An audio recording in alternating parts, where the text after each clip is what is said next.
নিয়ে যাবে চলে এখন এই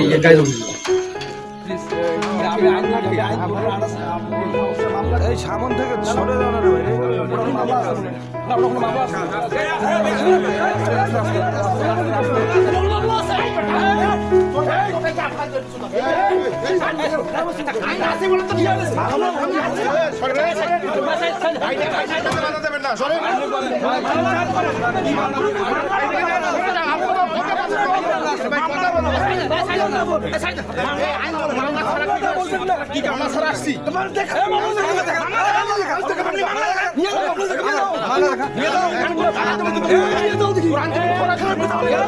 ভাই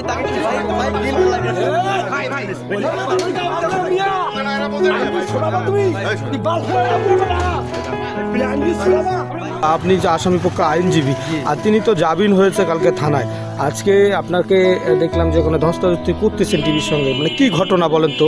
এখন উনি সন্ত্রাসবিরোধী আইনের মামলা ছিল, ওই মামলায় উনি অ্যারেস্ট করছে।